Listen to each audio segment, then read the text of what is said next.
Today we're taking a look at a bold statement from Wedbush Securities Global Head of Tech Research, Dan Ives. In a recent appearance on CNBC's Power Lunch, where he discussed Apple's latest product launches, NVIDIA's investment in OpenAI, and the broader AI race, Dan Ives said something that really caught my attention. He said, "This is the most disconnected sell-off I've ever seen." In this video, I'm going to show you the clip of Dan Ives on CNBC. After that, I'll give you my own detailed breakdown and reaction to what he said, and then we'll take a deeper look at 3 great tech stocks that investors may want to consider buying right now. If you enjoy videos like this, hit the like button, share the video, and leave your thoughts in the comments. And make sure you subscribe so you don't miss the next important investing update. Now let's hear what Dan Ives had to say.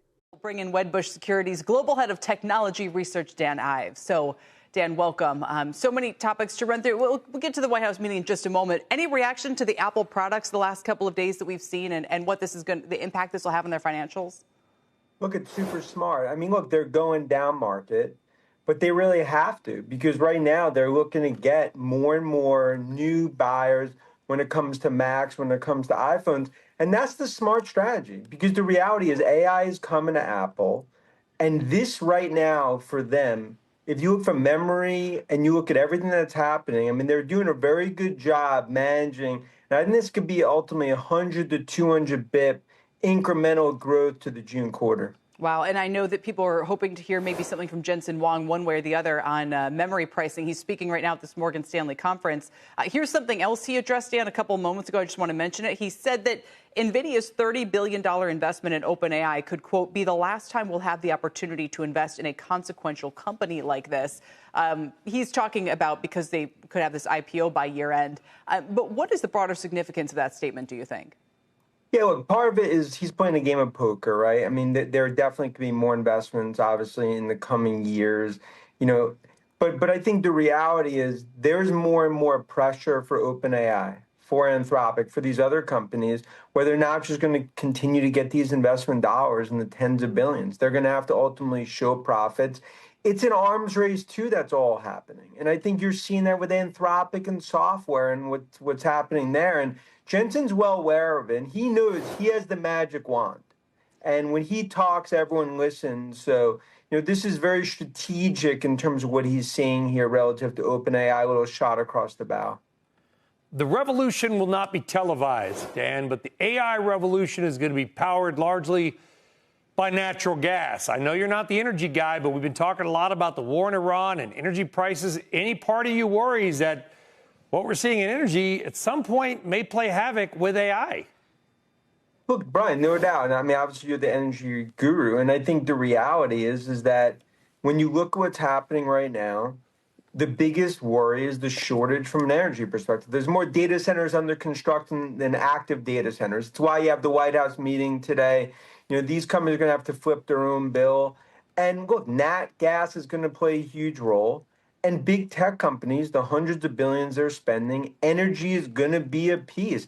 And also, it's going to be a big second, third derivative. I could argue energy is going to be one of the biggest derivatives of the AI trade. Yeah, and that said, Dan, I've been watching your list of kind of, where would you be buying as we see this rotation, kind of vicious rotation? One day it's the software names that are up, and then Micron's down 7, and then it's up 7. And I think ServiceNow is one of the ones that you feel kind of confident about, maybe in the software space. What do you think is happening broadly here? Yeah, I think first off, it's that Anthropic AI ghost trade fear, right? And I do think that's a bottoming that we saw last week with the Anthropic event. I think investors realize bark's going to be worse than the bite. Software, I think, is bottoming out. I talk about Microsoft, Salesforce, ServiceNow. You look at everything McDermott's done. Cybersecurity, look at CrowdStrike's numbers, Palo Alto. And I think Palantir, both strategically how they're positioned, also from a military perspective, that's going to be a huge positive. Look, this is not the time to throw in the towel on tech. It's a very bumpy, turbulent period, but you look at names like Microsoft. You look at sort of navigating the storm on safe names, defensive, but also offensive. And like I've said, I think the software sell-off here, the most disconnected sell-off I've seen in my career on Wall Street. The most disconnected you've seen in your career, yeah. And there's Palantir, obviously, with everything going on there. Quick last thought on this kind of fight between the Pentagon and AI. Is it all just a show? Look, I think it just speaks to, the two worlds are colliding for, an Anthropic, right? And I think, obviously, OpenAI came in there, a lot of soap opera, what we saw Friday night. I'd say they ultimately are going to have to rely more on Palantir, more on the traditional software base. The LLMs are important, but they're going to be plug and play over the coming years. It's about the data. But for Anthropic, look, I think they touched the third rail situation. This is going to be, this is going to be a very contentious issue within broader tech over the coming weeks and months. So what are people getting wrong then? If the markets are unemotional, they're selling software because they believe something is occurring, Dan, what are the sellers getting wrong? Yeah, Brian, what the sellers are getting wrong, they think Anthropic's going to unseat software players. They think structurally software is broken because of LLMs, Anthropic, OpenAI, and others. And I think that's, like I said, that's a fictional tale. Software, maybe they haven't improved it yet from a monetization perspective, but Salesforce, ServiceNow, Microsoft, cyber names, you look at Checkpoint, CrowdStrike, Palo Alto, others, they're going to play huge roles. But look, that's what we're going through. This is going to be an arms race, but the Anthropic view that they're going to replace software, that's a fictional tale that I think ultimately will be a bottoming event for software. What makes this interview worth unpacking is that Dan Ives is one of the most vocal tech bulls on Wall Street, especially when it comes to AI. So when he talks about the direction of the market, investors tend to pay attention. But as always, it's important to separate hype from reality and understand what he is actually saying beneath the headlines. The interview starts with a discussion around Apple and their latest product moves. Dan Ives basically says Apple is making a smart strategic shift by pushing further down market. In other words, Apple is trying to reach more customers with devices like Macs and iPhones by broadening the range of buyers. And the key point he makes is that this strategy is about expanding the customer base ahead of the next big technology cycle, which he believes is AI coming to Apple's ecosystem. Now, when he says AI is coming to Apple, he is talking about Apple integrating artificial intelligence deeply into its devices and operating systems. Apple has been relatively quiet compared to companies like Microsoft, Google, or OpenAI, but many analysts believe Apple will eventually roll out powerful AI features across iPhones, Macs, and services. The reason that matters financially is because Apple's entire business model is built on its ecosystem. If AI becomes embedded across that ecosystem, it can drive upgrades, subscriptions, and new services. Dan Ives also mentions that despite pressures like high memory prices, Apple has been managing things well. Memory costs matter because semiconductors and components directly affect Apple's margins. Even with those pressures, he believes the company is executing effectively. He even suggests that Apple's moves could potentially add incremental growth to their June quarter results. Personally, I think this point is interesting because Apple historically doesn't chase trends early. They usually wait until a technology matures before integrating it into their ecosystem in a way that feels seamless. We saw this with smartphones, tablets, and even wearables. So if Apple is positioning itself for AI now, that tells me the company sees this as a long-term platform shift, not just another feature. The conversation then shifts to NVIDIA and OpenAI, which is where things start getting really fascinating. Jensen Huang had just made a statement suggesting that NVIDIA's $30 billion investment in OpenAI might be the last chance to invest in a company of that magnitude before it potentially goes public.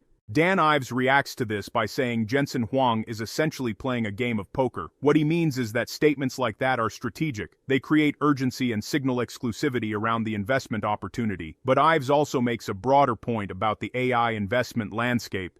He says companies like OpenAI and Anthropic are eventually going to face increasing pressure to prove profitability. Right now, the AI sector is pouring tens of billions of dollars into research, infrastructure, and computing power. But eventually, investors are going to want to see real business models that generate sustainable profits. This is something I strongly agree with. AI right now feels a lot like the early internet era, or even the early cloud computing era. Massive capital is being deployed, infrastructure is being built, and valuations are based heavily on future expectations rather than present earnings. At some point, the market always demands proof that the technology can actually generate cash flow. Dan Ives also describes the AI sector as an arms race. That is probably one of the most accurate ways to describe what's happening right now. Tech giants are competing aggressively to build the most powerful models, acquire the best data, and secure the most computing power. Companies like Microsoft, Google, Amazon, NVIDIA, OpenAI, and Anthropic are all locked in this race. And Jensen Huang sits right in the middle of it because NVIDIA makes the GPUs that power most AI training and inference workloads.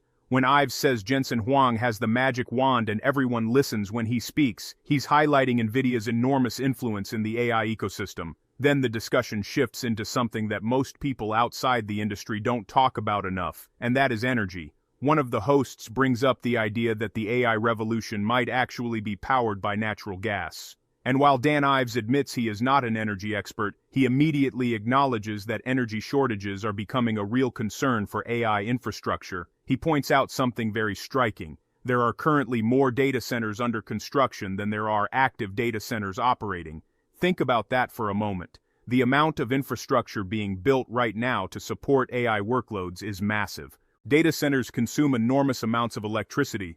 AI training clusters in particular can require huge amounts of power. As AI models get larger and more sophisticated, the energy demands grow exponentially. This is why Ives says natural gas will likely play a major role in powering AI infrastructure. Renewable energy alone may not be able to meet the immediate demand for reliable power, especially as tech companies rapidly expand their data center footprints. He even describes energy as a second or third derivative of the AI trade. In investment terms, that means industries that benefit indirectly from the AI boom. While investors focus on NVIDIA, Microsoft, and AI startups, there may also be massive opportunities in energy infrastructure, utilities, and power generation. Personally, I think this point is incredibly important and still underappreciated by many investors. Everyone wants to buy AI stocks, but very few people are thinking about the physical infrastructure required to support AI at scale. Electricity, cooling systems, and power grids could become critical bottlenecks in the AI expansion. The conversation then turns towards stock market volatility in the tech sector. The host mentions that investors are seeing dramatic rotations in the market. One day software stocks are up, the next day semiconductor stocks are falling sharply, and then they bounce back. Dan Ives responds by saying that some of the fear in the market is tied to concerns that companies like Anthropic and OpenAI could disrupt traditional software companies, but he strongly disagrees with that narrative. In fact, he calls the recent sell-off in software stocks one of the most disconnected sell-offs he has seen in his entire career on Wall Street. That is a pretty bold statement. His argument is that large software companies like Microsoft, Salesforce, and ServiceNow are not being disrupted by AI. Instead, they are going to be major beneficiaries of AI. Think about it. These companies already have massive enterprise customer bases, huge data ecosystems, and deeply integrated software platforms. AI tools can enhance those platforms rather than replace them. For example, Microsoft is embedding AI across its entire productivity suite, cloud services, and developer tools.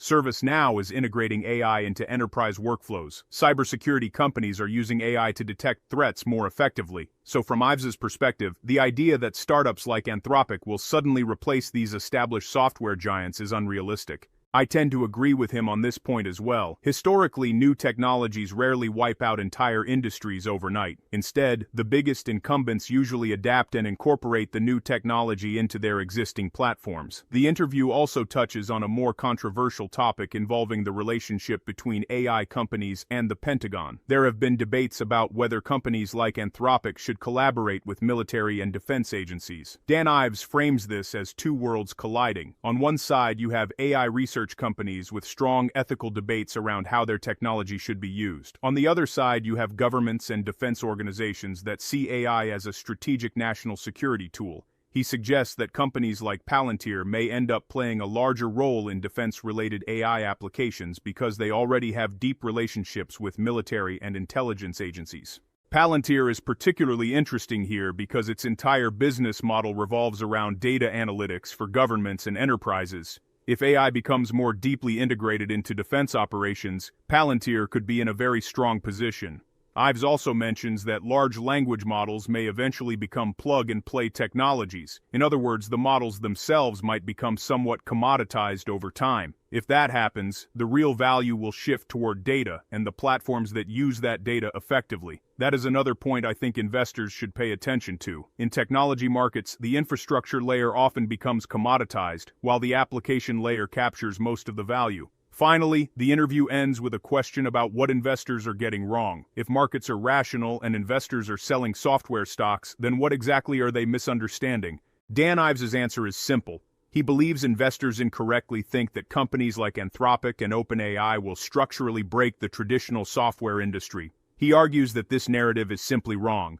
Instead, companies like Salesforce, Microsoft, ServiceNow, and major cybersecurity firms are going to play huge roles in the AI economy. In other words, AI is not replacing software companies, it is amplifying them. Now, whether you fully agree with Dan Ives or not, the interview highlights a critical moment in the tech market. Investors are trying to figure out who the real winners of the AI revolution will be. Will it be the model creators like OpenAI and Anthropic, the infrastructure providers like NVIDIA, the platform giants like Microsoft and Apple, or the enterprise software companies integrating AI into business workflows? The truth is, it may end up being all of them in different ways. But if there is one big takeaway from this conversation, it is that the AI revolution is not just about software algorithms. It involves hardware, energy infrastructure, enterprise platforms, government policy, and massive capital investment. And that is why this moment in technology feels so much bigger than just another tech cycle. It is shaping up to be a foundational shift that could redefine entire industries over the next decade. Now let's break down the 3 great tech stocks you can buy right now that could deliver powerful long-term returns as the technology sector continues to evolve. The first stock on this list is The Trade Desk, ticker symbol TTD, operates in one of the most powerful economic engines on the internet today, digital advertising. Advertising has always followed attention. Wherever people spend their time, advertisers eventually move their money. Over the past decade, that attention has shifted heavily toward digital platforms, connected television, streaming services, mobile devices, and programmatic advertising platforms. The Trade Desk sits directly in the middle of this transformation. The company operates a demand-side platform that allows advertisers to purchase digital advertising inventory across a wide range of channels including websites, streaming services, mobile apps, and connected television platforms. Instead of manually negotiating ad placements, advertisers can use the Trade Desk's technology platform to automatically buy ad space in real time based on data, targeting, and performance metrics. This approach is called programmatic advertising, and it has become the backbone of modern digital marketing. What makes the Trade Desk especially interesting is that it operates as an independent platform. Many major advertising ecosystems are owned by large technology companies that control both the supply and the demand sides of advertising. However, the Trade Desk positions itself as a neutral platform that allows advertisers to access inventory across multiple publishers and channels. That neutrality has helped the company attract large advertisers that want flexibility, transparency, and better data control. Another important trend working in the Trade Desk's favor is the rise of connected television. Traditional television advertising is slowly being replaced by streaming platforms and digital video services. As viewers shift toward streaming content, advertisers follow them. Programmatic advertising platforms like the Trade Desk make it easier for brands to target viewers across streaming platforms in a more precise way than traditional television advertising ever allowed. This shift is still in its early stages. Billions of advertising dollars that historically flowed into traditional television are gradually moving toward connected TV platforms. The Trade Desk has positioned itself as one of the major platforms helping advertisers navigate this transition. Now let us talk about the recent challenges that have pushed the stock lower. The Trade Desk experienced one of the more dramatic declines in the technology sector recently. Since reaching a peak above $140 per share, the stock has lost more than 80% of its value. That kind of decline can scare many investors away, but sometimes a sharp sell-off creates opportunity. Several factors contributed to the drop. The digital advertising industry has been dealing with economic uncertainty. When economic conditions tighten, companies often reduce marketing budgets. That can temporarily slow advertising growth across the industry. Another challenge involves the changing landscape of digital advertising itself. Large platforms sometimes restrict third-party ad buying tools from accessing their advertising ecosystems. This can create disadvantages for independent platforms like the Trade Desk when it comes to placing ads on certain large digital properties. There have also been increasing discussions about data privacy regulations and how user data can be collected and used for advertising targeting. Despite these challenges, the underlying business continues to show impressive resilience. One of the most important indicators of the company's strength is customer retention. The Trade Desk has maintained customer retention above 95% for more than 12 consecutive years. That level of retention is extremely rare in the software and advertising industries. It means that once advertisers adopt the platform and integrate it into their marketing strategy, they tend to stay. High retention is often a sign of a strong product with real value. The company's financial performance also remains solid. Revenue increased about 18% in the most recent year. While that growth rate is slower than some of its earlier years, it is still impressive considering the broader uncertainty in the advertising market. Profitability also improved, with profits rising roughly 13% even as tax expenses increased. These numbers suggest that the business is still expanding while maintaining healthy margins. Now let us look at valuation, which is where things start to get particularly interesting. The trade desk's price-to-earnings ratio has fallen to around 28, which is the lowest level the company has seen. The forward valuation multiple has dropped to roughly 12.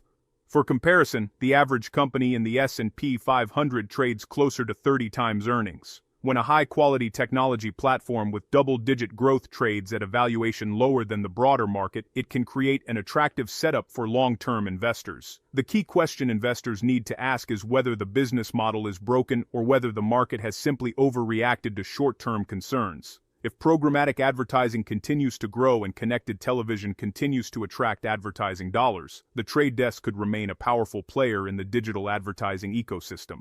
And if the company's growth stabilizes while the market eventually regains confidence, the stock could potentially recover strongly from its current levels. This is exactly the type of situation that value-oriented technology investors often look for. A strong business with durable technology, high customer retention, and long-term industry tailwinds that temporarily falls out of favor. Of course, investing in advertising technology companies always involves some risk because advertising budgets can fluctuate with the economic cycle. But the long-term trend toward digital and data-driven advertising still appears intact. If that trend continues, the trade desk could remain one of the most important independent platforms in the digital advertising industry. This video is brought to you by Value Stocks Investing Master Course. If you're looking to grow your wealth by investing in solid, undervalued stocks but not sure where to start, I created the Value Stocks Investing Master Course to teach you how to identify great companies, make smart investment decisions, and build a portfolio that lasts. Click the link in the description and pinned comments to get the course today and take control of your financial future. Now let us move to the second company on this list, and this one may surprise some investors because it is often misunderstood. The company is Lyft, ticker symbol LYFT.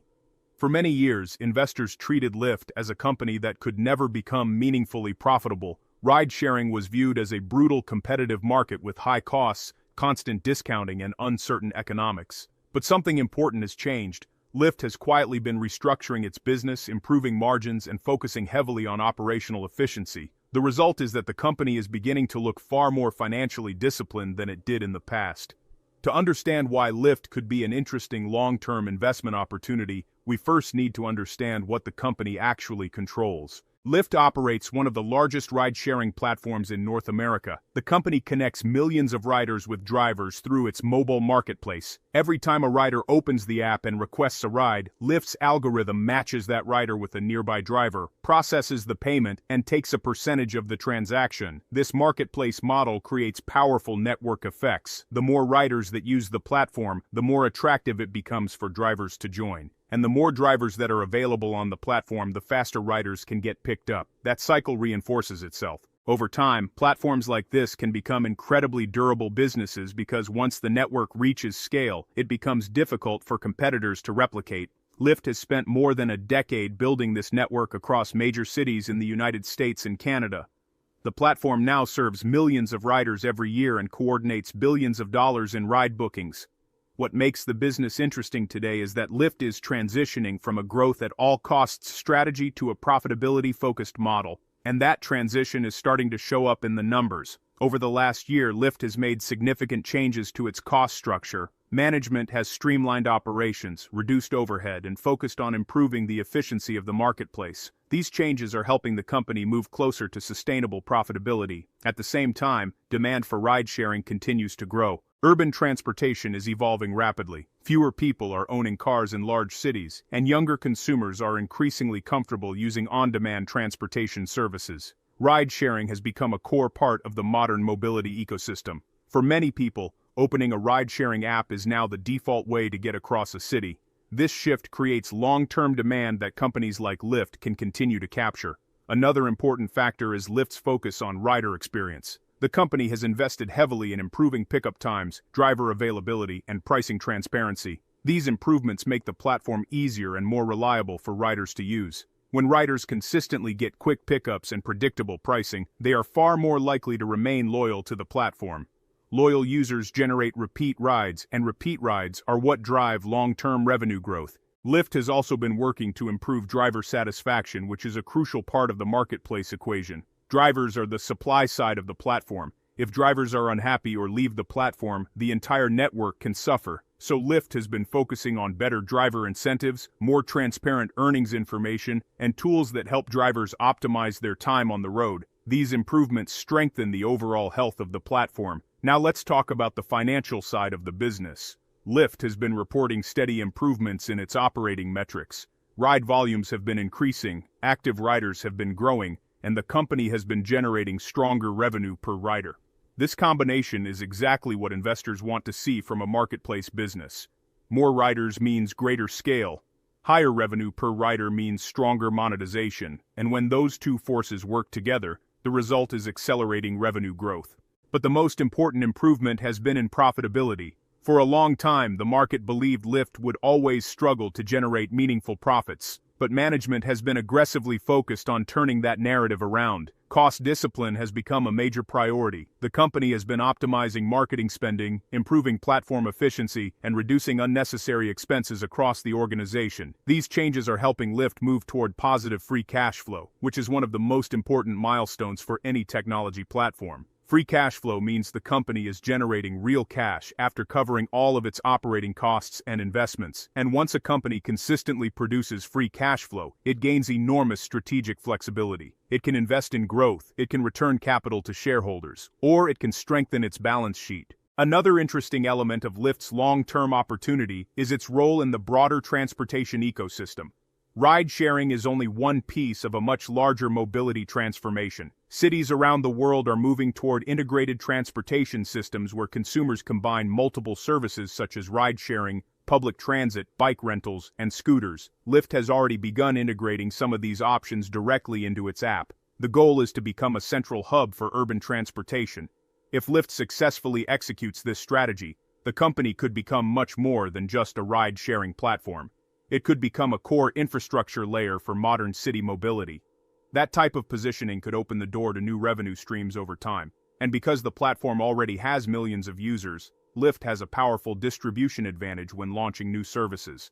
Another reason investors are starting to pay closer attention to Lyft is valuation. After years of skepticism from the market, the stock has often traded at relatively modest revenue multiples compared to other technology platforms. That creates an interesting situation. If Lyft continues improving its profitability and maintaining steady demand growth, the market may eventually revalue the company as a stable platform business rather than a risky experiment. When that kind of narrative shift happens, the stock price can move significantly. Markets do not just reward growth, they reward durable, profitable growth. And Lyft is increasingly positioning itself to deliver exactly that. Of course, the ride-sharing industry still faces challenges. Competition remains intense, regulatory pressures exist in some regions, and driver economics must remain attractive for the platform to function smoothly. But Lyft has already survived some of the most difficult phases of its evolution. The company built a massive network, scaled its operations across major cities, and is now focusing on refining the business model. That is the stage where many technology companies begin to generate real shareholder value. Investors often underestimate how powerful marketplace platforms can become once they reach maturity. Once the network is large enough and the economics are optimized, the platform can operate with high efficiency and strong margins. Lyft is not fully there yet, but the trajectory is clearly moving in that direction. And if the company continues executing well, long-term investors may look back at this period as the point when Lyft transformed from a speculative growth story into a durable technology platform. Now let's move on to the third and final company on the list, and this one operates in a completely different part of the global technology ecosystem. The company is Sea Limited, ticker symbol SE. Sea Limited is one of the most fascinating technology companies operating in emerging markets today. While many investors focus almost exclusively on U.S. technology giants, Sea has been quietly building a powerful digital ecosystem across Southeast Asia and other high-growth regions. What makes Sea Limited unique is that it operates three major digital platforms under one corporate umbrella. The first platform is Shopee, which is one of the largest e-commerce marketplaces in Southeast Asia. The second platform is Garena, which is a global online gaming publisher. The third platform is SeaMoney, which provides digital financial services including mobile wallets and payments. Together, these three platforms form a powerful ecosystem that serves hundreds of millions of consumers. And the most important thing to understand about Sea Limited is that it operates in some of the fastest-growing digital economies in the world. Countries like Indonesia, Vietnam, Thailand, and the Philippines are experiencing rapid internet adoption, rising middle-class incomes, and a surge in digital commerce. Millions of consumers in these regions are coming online for the first time. And when they do, many of them enter the digital economy through platforms like Shopee. Shopee has become one of the dominant e-commerce marketplaces in Southeast Asia by focusing on localized user experiences, strong logistics networks, and aggressive seller acquisition strategies. The platform connects millions of merchants with consumers across the region, enabling small businesses to reach large digital audiences. This marketplace structure creates strong network effects. More sellers attract more buyers attract more sellers, and over time that cycle can create a very powerful competitive moat. Shopee has already established itself as a leading platform in several key markets, and its scale advantage continues to grow. But the ecosystem goes far beyond e-commerce. SeaMoney is expanding rapidly as digital payments become more common across Southeast Asia. In many of these countries, traditional banking infrastructure is still developing. That means mobile wallets and digital payment services can leapfrog older systems and become the primary way people manage money. SeaMoney allows users to store funds, make purchases, and transfer money directly within the Sea ecosystem. And because Shopee already processes massive volumes of e-commerce transactions, SeaMoney has a natural advantage when integrating payment services into that marketplace. This type of vertical integration strengthens the entire platform. Consumers can shop, pay, and manage their finances within the same digital ecosystem. That level of convenience encourages repeat usage and deeper engagement. Garena, the company's gaming division, adds another layer to the ecosystem. Online games attract millions of players around the world, and successful gaming franchises can generate extremely high margins. Gaming also acts as a powerful user acquisition channel. Players who enter the ecosystem through gaming may eventually interact with the company's other platforms. This cross-platform engagement is one of Sea Limited's biggest strategic advantages. Instead of relying on a single business line, the company has built a multi-platform digital ecosystem that touches entertainment, commerce, and finance. That combination creates enormous long-term potential, and as digital adoption continues accelerating across Southeast Asia, companies like Sea Limited are positioned to capture a large portion of that growth. For several years, Sea Limited was known as a company that prioritized aggressive expansion over profitability. The company invested heavily to build scale across Southeast Asia and other developing regions. That strategy required significant spending on logistics infrastructure, user acquisition, merchant incentives, and platform development. As a result, the company reported large losses during its expansion phase. But the purpose of that strategy was always clear. Management wanted to dominate the digital economy of Southeast Asia before competitors could establish similar scale. And now, that long-term strategy is starting to show results. Sea Limited has begun shifting its focus from rapid expansion to sustainable profitability. The company has made significant improvements in cost discipline while continuing to grow its core platforms. Shopee remains the centerpiece of Sea's ecosystem. The platform processes enormous volumes of e-commerce transactions across Southeast Asia and parts of Latin America. Millions of buyers browse products daily, and millions of sellers depend on the platform to reach customers. What makes Shopee particularly powerful is how deeply it integrates logistics, payments, and seller services into one marketplace. This level of integration creates strong switching costs. Once sellers build their customer base on Shopee and rely on the platform's fulfillment and payment systems, it becomes difficult to move that business elsewhere. That stickiness helps Shopee maintain its competitive position. At the same time, Shopee continues expanding monetization through transaction fees, advertising services for merchants, and logistics solutions. Each of these revenue streams contributes to the platform's overall profitability, and as transaction volumes increase, those revenue streams scale with the platform. Another major driver of Sea Limited's financial progress is the company's improved cost structure. Management has become far more disciplined about spending. Marketing costs have been optimized, operational efficiency has improved, and unprofitable expansion initiatives have been reduced. These adjustments have had a dramatic impact on the company's financial performance. 𝗗𝗦𝗦 has reported significant improvements in operating margins compared to earlier years. For investors, this shift is extremely important. Growth companies can often expand rapidly while losing money, but the real test of a business model is whether it can eventually generate consistent profits. 𝗗𝗦𝗦 is now proving that its ecosystem can do exactly that. Another important piece of the company's growth story is 𝗗𝗧money. Digital payments and financial services are still in the early stages of development across Southeast Asia.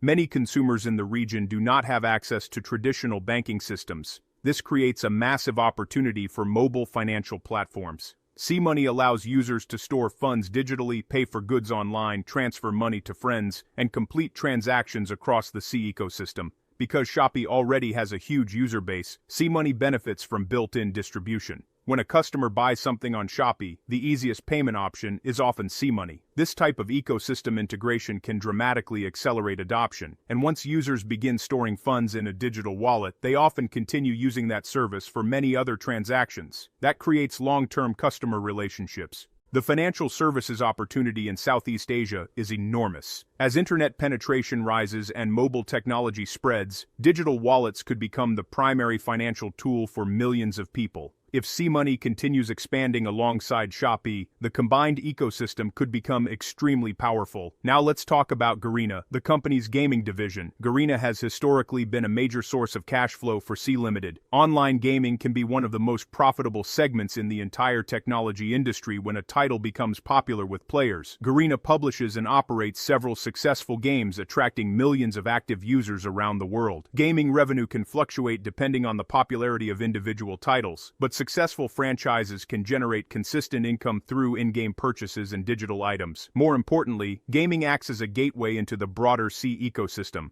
Players who engage with Garena games often interact with the company's other services over time.